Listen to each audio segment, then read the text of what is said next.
Live, move, move, save changes.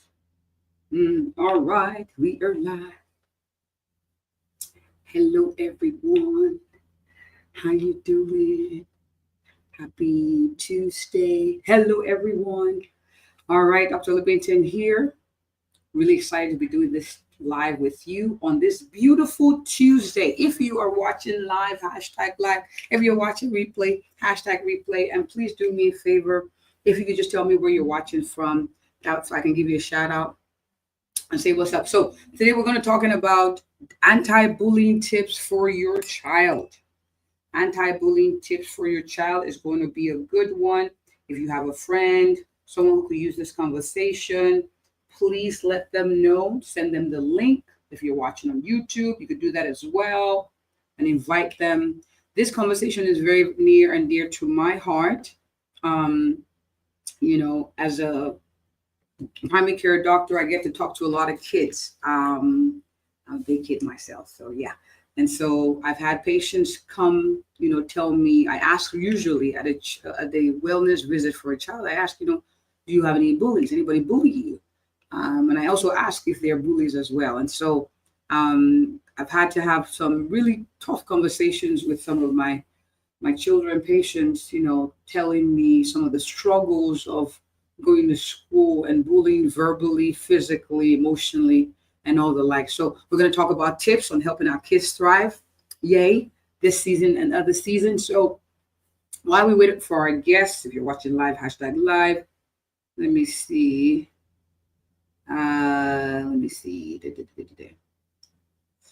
Let's see. Senait, can you hear me? No. All right. I don't see you. I don't see my guests in the backstage. So let me see what the holdup is. You guys like my backdrop? It's a new one. Not work. So. All right. Otherwise, we will go ahead and have this conversation while we wait.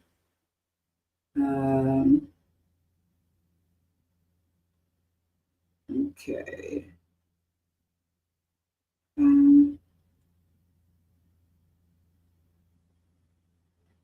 Okay. Let me see what's going on with our guests. Give me 1 second, okay? While we're waiting.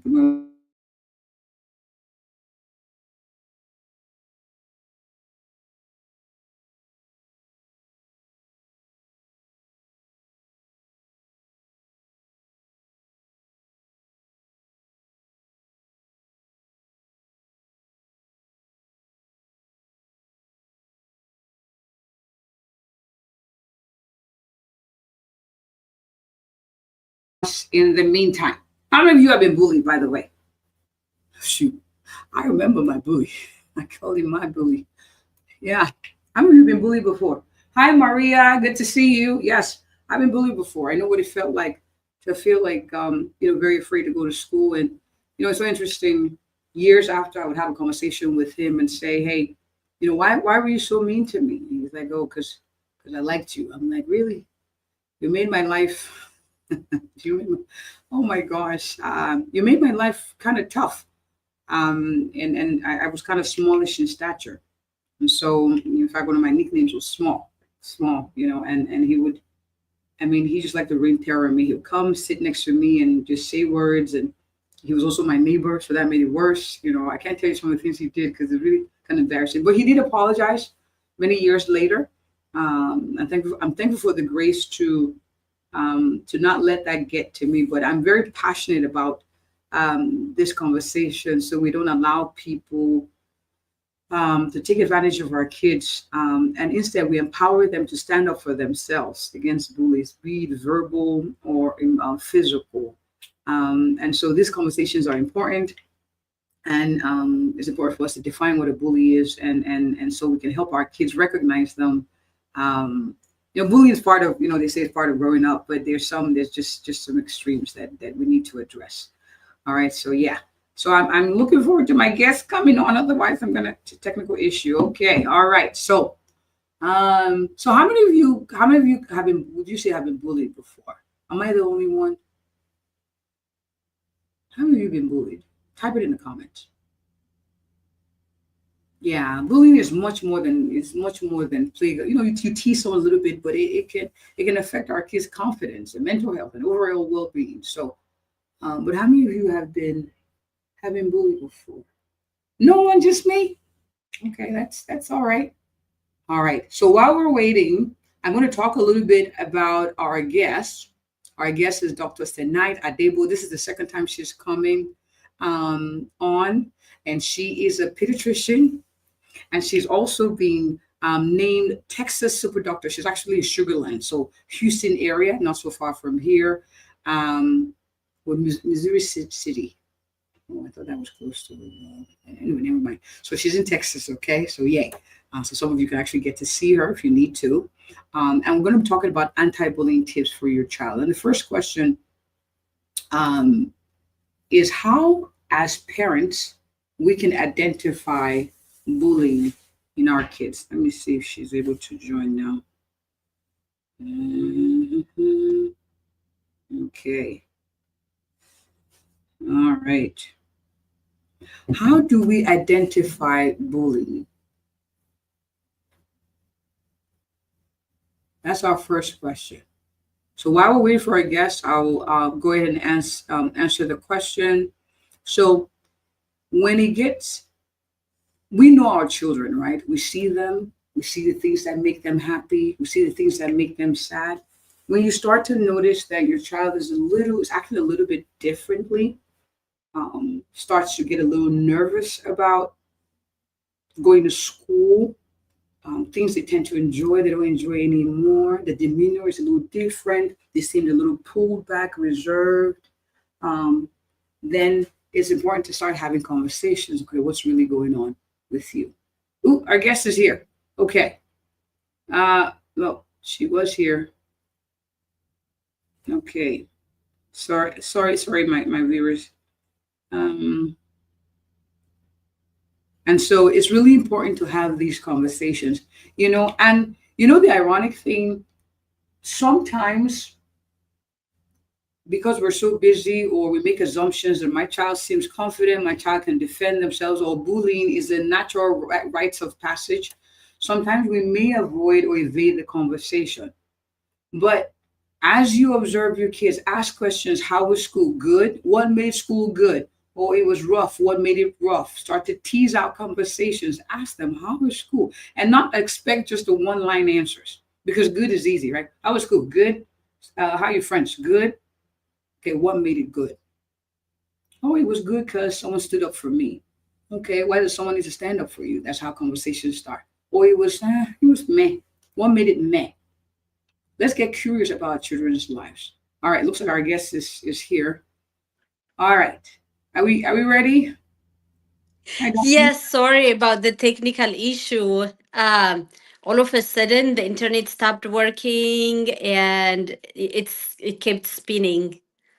Where I saw the spin, so I figured that was the issue. But you're here. I was just talking about bullying and what it is, and I talked a little bit about you. So for time, let's go ahead. Can you introduce yourself, who you are, what you do, and then we'll go right to the questions because we have people waiting. All right, sounds good. Sorry about the technical issue. My name is Senait Adebo. I am a pediatrician and founder and CEO of Sugar Land Pediatrics. Um, I am a big advocate of children's well-being holistically because it's important. That's the next generation taking over our country. So I'm very passionate and committed in helping parents raise strong, resilient children and ensure that children develop fully to their full development, physically, emotionally, spiritually, in all aspects of their development. Why do you do what you do? Now you said that we're raising the next generation of leaders, right? I agree. But why do you do what you do? What was that? Is there a story behind why you do what you do? Yeah. That's a good question. So I always wanted to be a physician, right? Every time when I was younger, too, when people ask me, I always said I would be a doctor. But when it comes to choosing pediatrics versus adult medicine, um, initially was convenience, but of course I love kids. I have three of my own children, and I just have a heart of helping even from young. I have been helping my parents raise the younger siblings. I'm the oldest of seven.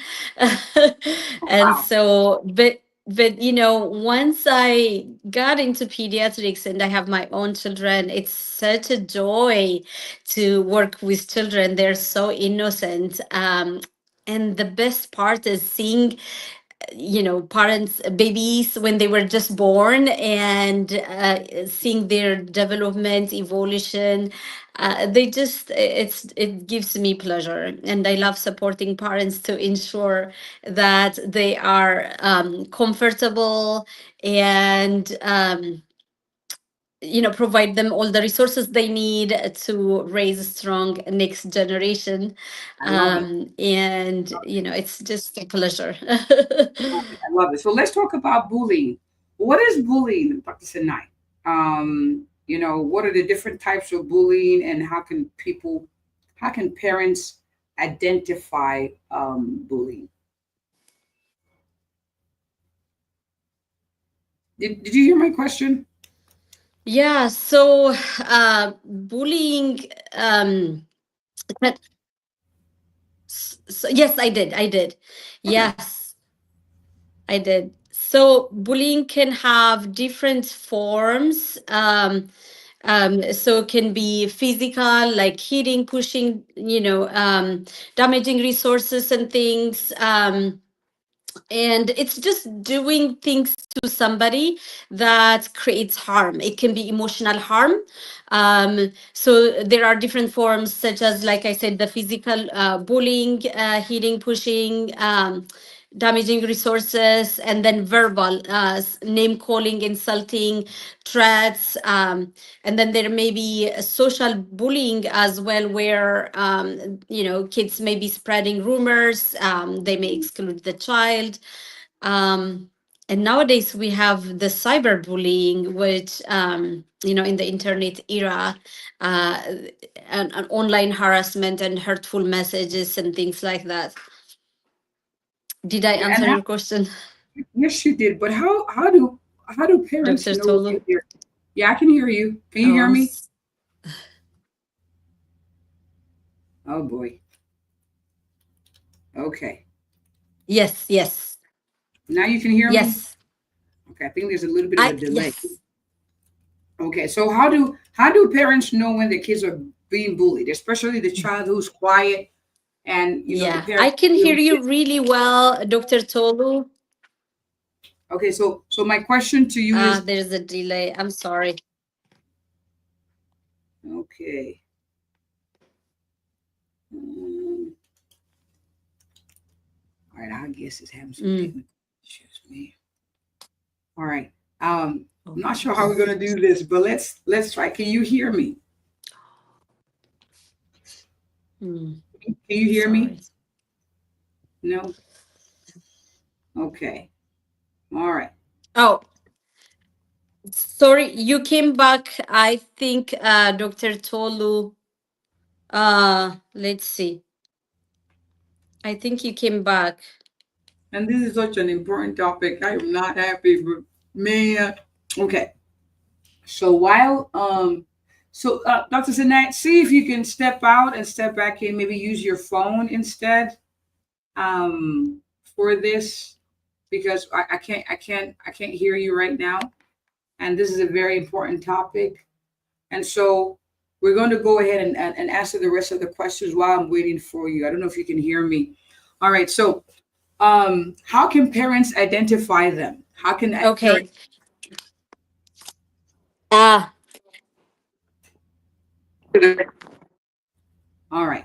So let's wait for her to kind of figure it out, and then we'll go from there. So, how can parents identify them? When you notice a change in the mood of your child, change in behavior, change in appearance, not change in style. Like, okay, now I want to wear this style, this is what's raining, but change in appearance. They don't really care about how they look. They used to be an excitement about going to school, but now it's like they're looking for reasons to avoid going to school. Oh, my stomach hurts, my head hurts. Not that they're lying. Sometimes the anxiety of going to school, um, because of what the bully is doing, can make people present with anxiety symptoms. And children don't come to you saying they're having panic attacks or they're anxious. They tend to be fidgety. Sometimes they can start, that's when they pick up the habit of biting their nails. Or when it's time to go to school, all of a sudden, there's lack of energy, lack of interest, stomach aches, headaches, and they would rather stay home. So those are signs to watch out for. I'll be honest with you, in this world we live in, there's a lot of competition for our attention. There's social media, there's homework. Now that we're in the digital age, there's a lot. I feel like there's more homework than at my time. More things to do that keep us busy. But this conversation is calling our attention to the need to pay attention to our children, to ask them questions. What's going on in your world? Now, compared to our world and the things that we have to handle, it may seem like, oh, bully, oh, that's just part of life. But we should pay attention and see how is it affecting our child. Okay, those are red flags that we should watch out for, and we'll call attention to say, hey, do we need to have conversations with the said bully or their family members, or do we need to bring this to the school's attention? All right. So let's go into confidence and communication. How can parents help build their children's confidence and how to respond effectively? Now, sometimes role play. Um, Let me see if she's back. Role play. Sometimes I'll have my kids say, okay, so someone said this to you. Oh, your head is this. What do you say? So sometimes, I spend time encouraging my children and reminding them who they are and how beautiful they are and the gift they are to their world. What do you say to your child when they do a good job? Do you tell them, great job? Oh, I noticed you did this. Give me a high five. Those things help boost their confidence. Oh, you have one of the ones I got as a child was the, the gap tooth, and culturally speaking, that's a beauty sign. And so it's like, oh, you have a hole in your teeth. Well, you may not understand it, but this is a beauty sign where I'm from, and I'm happy with my gap in the tooth, right? Or sometimes a skin color issue. Well, the size of the forehead. I don't know if you guys heard of the five head. I used to be called a five head when I was young. For a while, I couldn't do my hair all back, but now you see, by the grace of God, I've gotten over it. But there are words people say that hurts. But what do you say to your child? How do you encourage them? How do you remind them that that head that they have is a gift? And it means they have a big head, they have a big brain. What words of affirmation do you remind your child to say to themselves, to remind them of who they are? I am beautiful. I'm a gift. I'm the daughter of a king. I'm fearfully and wonderfully made. Yes. And that's those conversations happen over and over and over again. We need to say to ourselves, much more to our kids. Let me see if our guest is ready. Dr. Senait, can you hear me now? I can hear you. I'm so sorry. I No worries. tried to change location to No see worries if for it time. helps. For time. Let's go ahead. No worries. We're making it. So I was talking about Yeah. ways to how can we help build our children's confidence and how to respond effectively when being Yeah. bullied. Yeah, so that's a good question. You and I talked about a little bit raising confident and resilient children. Mhm. Um, I think the biggest thing is identity has a potential to shape um, how they show up, right? How our kids show up. And so they're developing that identity, seeing stars. And so what we say to them, how we talk to them, how we treat them, all of that has an impact in developing confidence, if that makes sense. So that's something parents can do, being intentional about what words they use, especially things that are identity shaping ones, right? So using affirming words instead of destructive ones, for example, right? Just being patient with children, right? So Can they're you give learning. Dr. Senait, They can you give yes. examples though? You said affirming, for example. I want you to like let's practice. So give examples of affirming words so we can practice for our viewers. Stick with it. um so like for example, they do something that you are proud. So express that. Oh, I'm proud of you, how you did that. That was great. You Be a did a little great extra. job with that. Just make it a big deal. Not empty praises where that can lead to pride and all of that. But when you catch them do something, just praise that. I like how you did that. That's so good. I like how you show kindness to, your sibling or your friend. That was so kind. I love that. That's great.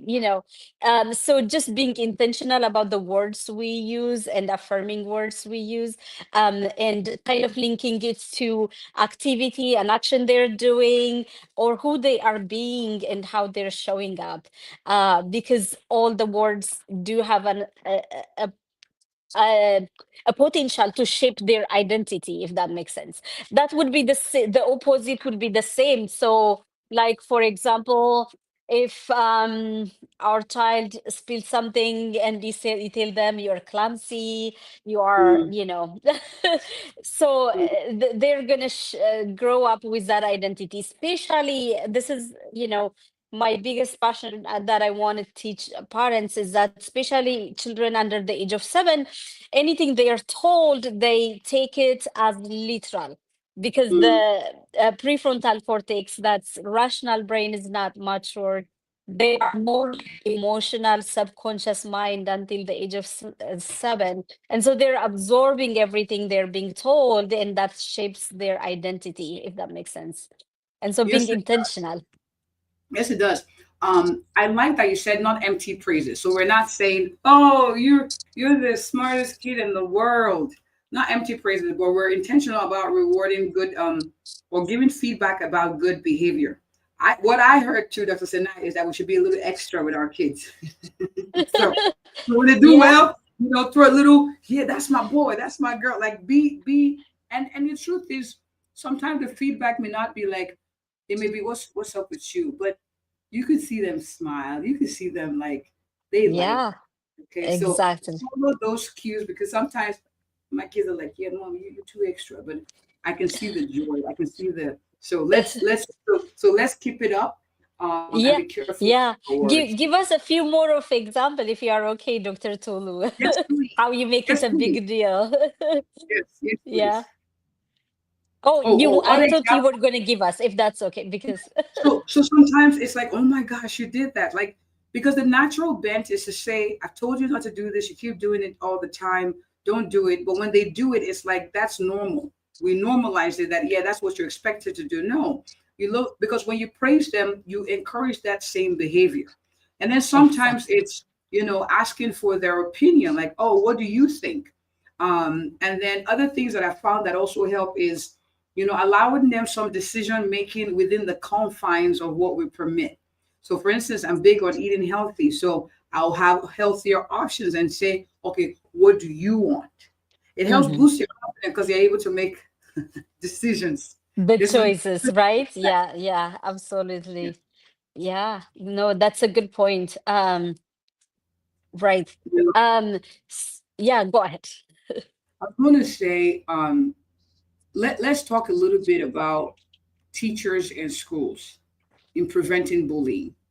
Are they, as a pediatrician, are there tips for I don't know for teachers and schools and how they can prevent bullying because we get the parent teacher association meetings before the school starts. You meet the teacher and all the things. Are there things that you advise on how they can help with minimizing the risk of bullying because they go to school and that's where it happens most Yes. of the time. Right. Yeah, absolutely. Yeah, there's a lot of things teachers can do, teachers and schools in general.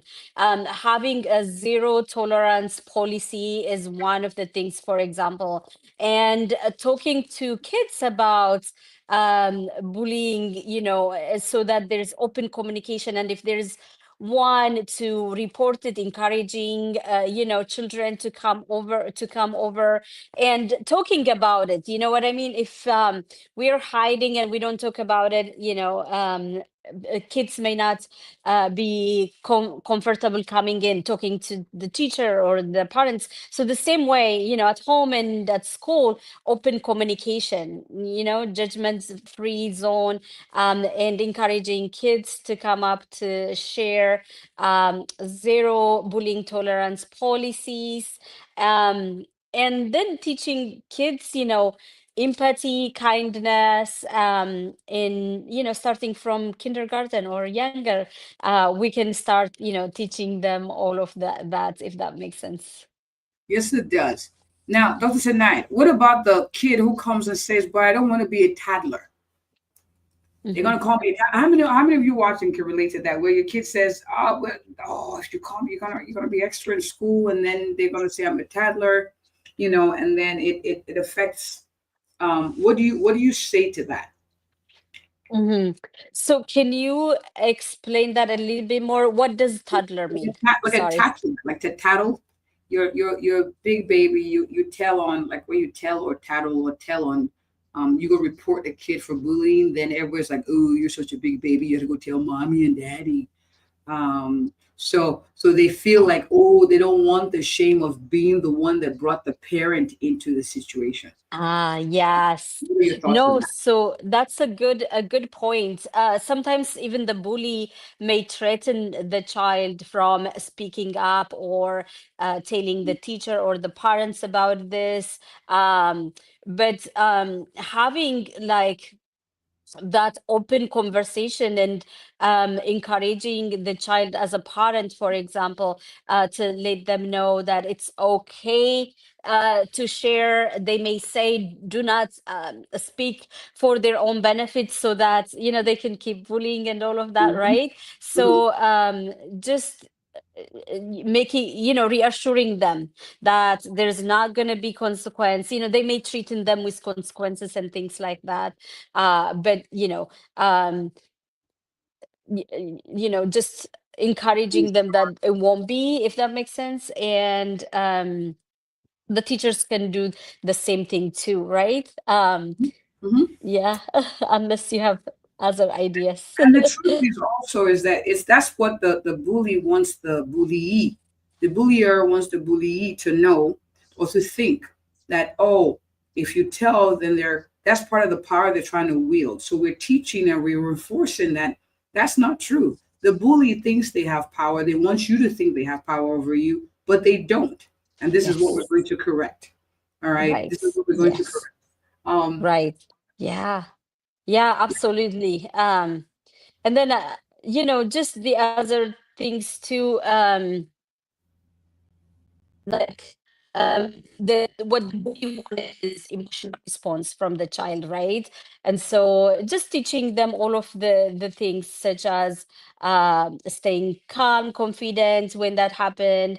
I think I may have heard you say a little bit about role playing, what to mhm, do and what to say, and yeah, sharing that their strategy, threatening them not to speak, but that's actually not true. um yeah. Okay. Are there other tips for parents who are watching who are like, my child goes to this school, they're bullied, they were moved to a different school, they were bullied. I don't know, what else to do. Any words of encouragement to empower Mhm. our parents who are watching to not give up and to keep advocating for their kids. Yeah, absolutely. I think so having the confidence inherently from the child, right? Helping the child develop that inherent confidence in themselves, would be one strategy that I would say that would be effective, so that it won't reoccur wherever they go, if that makes sense. So finding their strengths is, um, giving praise, like we talked about specifically, for their activity and all of that, and then having them join a an activity or a sport that they like, that may boost their confidence, and then just having an open conversation with parents, right? So that they are safe, they feel heard, and without judgment all the time. They can come talk to you about anything. Having that relationship even from early on, when they are so young, so that you can keep that relationship open. So they can openly tell you what is going on, and you can reinforce their confidence specifically, right? Whatever their weak area of low self-esteem might be, right? What are their thoughts? What are they saying to themselves? Just helping them be aware of that and where it's coming from sometimes, and then showing them that that's not true. This topic is one of my favorite, because I know a child who is really, really beautiful, but was told that she's not beautiful when she was like maybe so young, early in elementary school, and she thinks she's not. So sometimes she has to dress up a certain way to feel beautiful, if that makes sense. And then some dresses will make her feel maybe not that pretty, and that will affect her mood and all of that stuff, if that makes sense. So showing them what is it that they tell themselves, what is the insecurity they have, and showing that's really not true. Maybe it comes from when somebody said something, right? So whether it's a school friend, a teacher, or a neighbor, or who knows, when they were younger. And so, and just counterbalancing that. And sometimes seeking professional help may be helpful. So I sometimes see teenagers coming with anxiety, depression, and all of that. And they have very supporting family, and they don't know where it's coming from.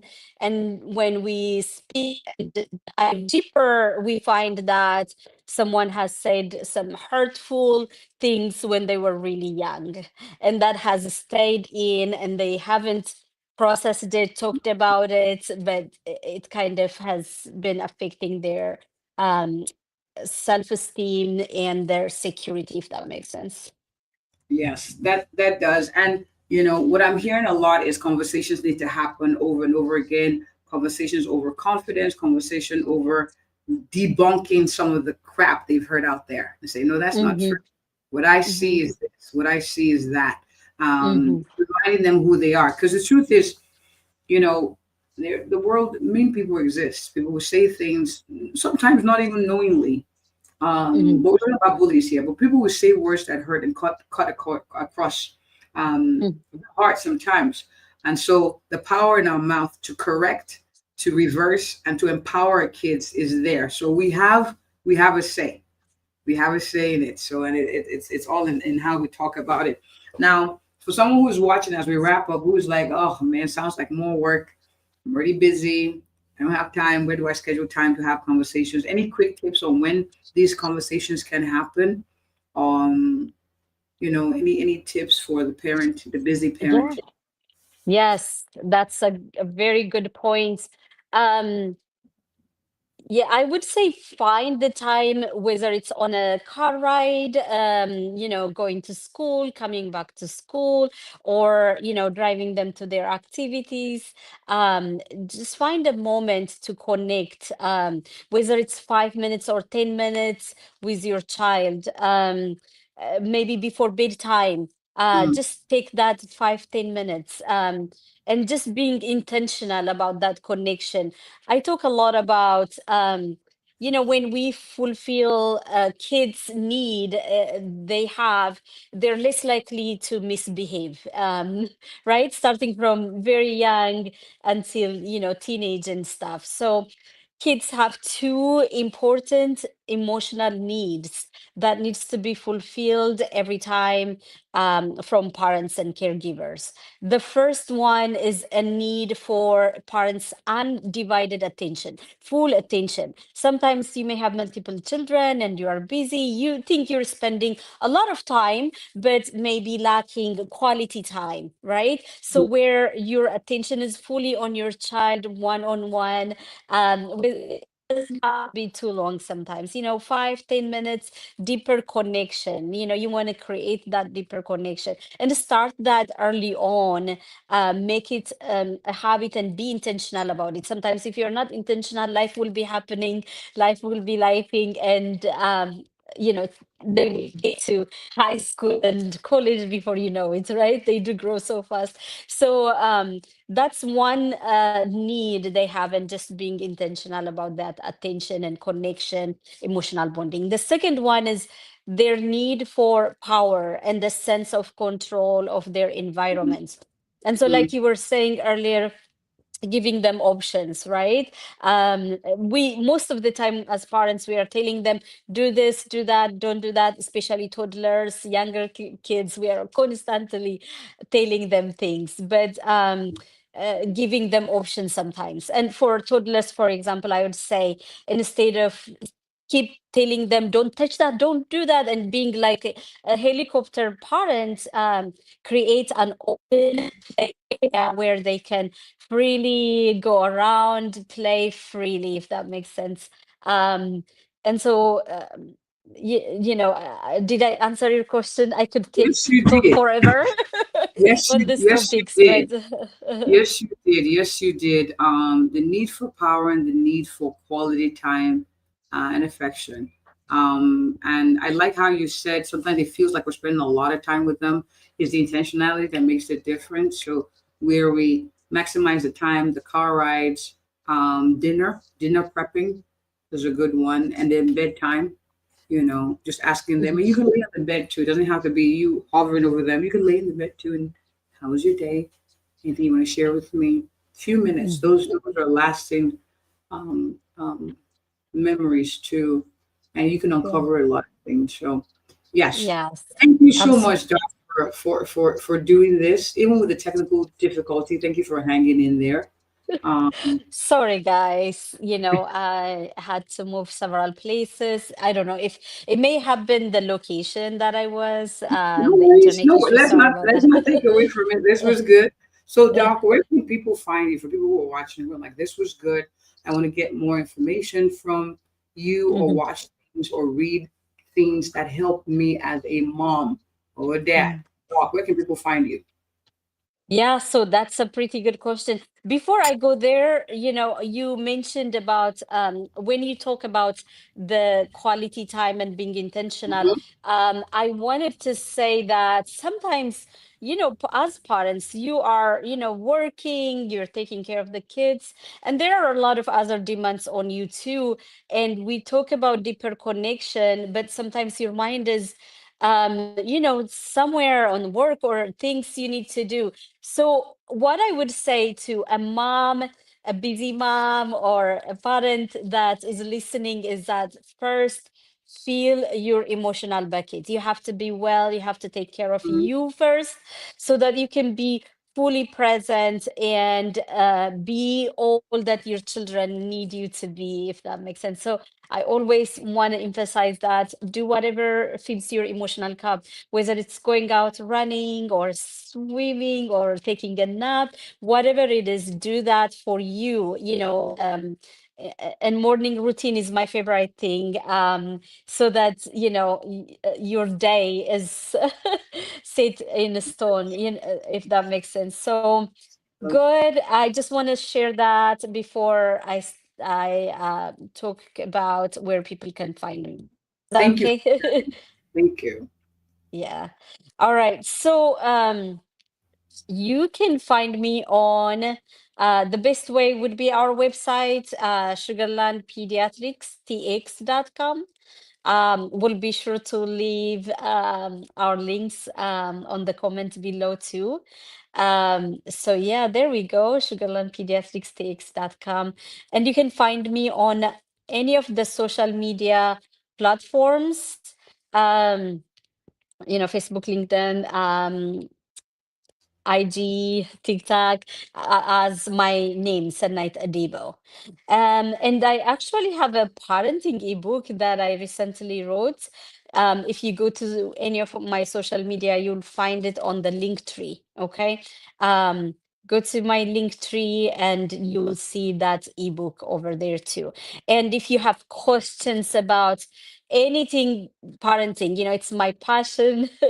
I would love to hear. Okay, if you have questions, concerns, DM me, send a message on our website or our office number. I'd love to answer any questions you may have.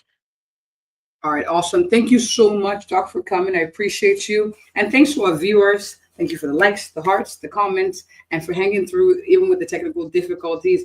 As always, we're here having conversations to help you live long and well. And if you or anyone you know is looking for an awesome, thorough, and compassionate family physician that will have conversations like this to help you live long and well, I am she. Have a good one, everyone. Thank you so much, Doc. It was good. Thank